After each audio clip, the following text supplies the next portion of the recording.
čia vasariška tokia permaininga vasaros popietė mūsų, sakyčiau, Dievo kampe.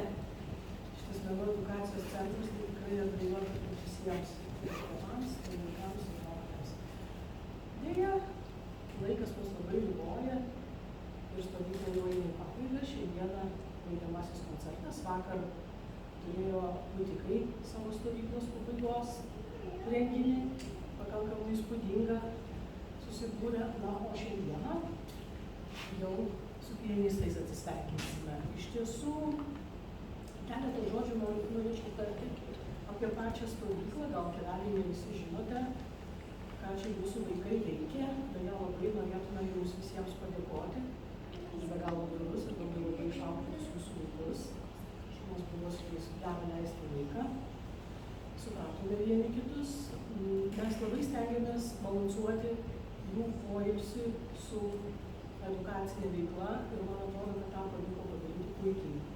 Iš tiesų, vaikai kasdieną turėjo ypatingus susitikimus su ypatingais žmonėmis, tai vėl dar labai džiugu paminėti, kad prie Čiurlioniukų buvo prisijungę vaikai iš Klaipėdos, iš Utenos, taip pat iš Vilniaus Balio dvariono 10-metės muzikos mokyklos, kas yra labai smagu.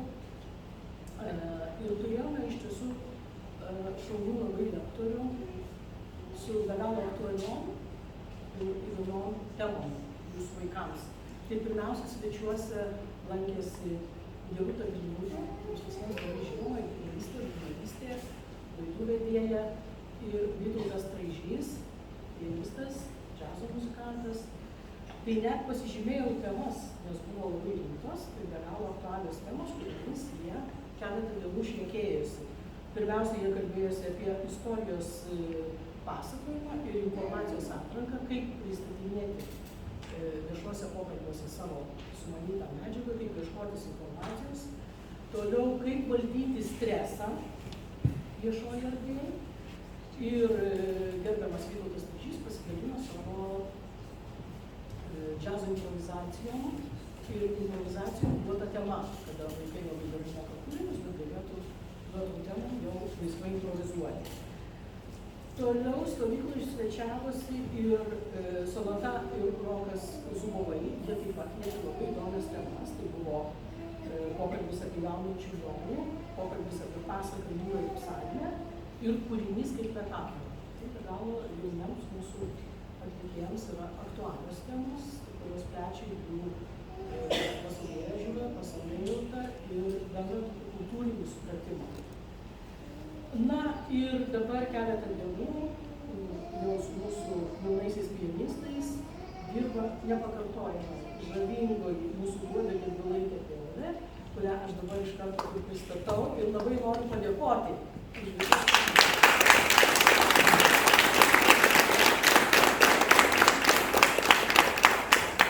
Taip pat aš labai norėčiau padėkoti visiems dirbusiems mokytojams ir stovyklos darbuotojams, todėl kad patys suprantate, kad stovykla tai yra didelis mechanizmas, draugiškas kolektyvas ir čia niekada negali būti nei vienas, nei du žmonės, jų yra ženkliai daugiau.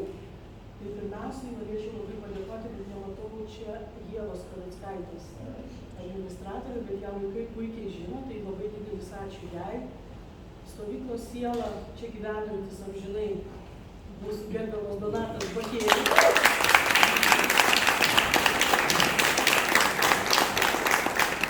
Mokytojos Skaistė Kašėtaitė Maižytienė, mokytoja Agnė Ragauskienė, mokytoja Indra Scelinienė, mokytoja Loreta Zinkevičienė, paplokit visiems.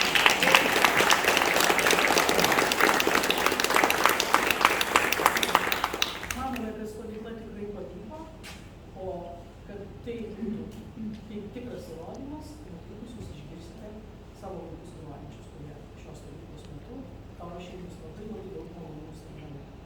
Taigi, vaikai patys prisistatyti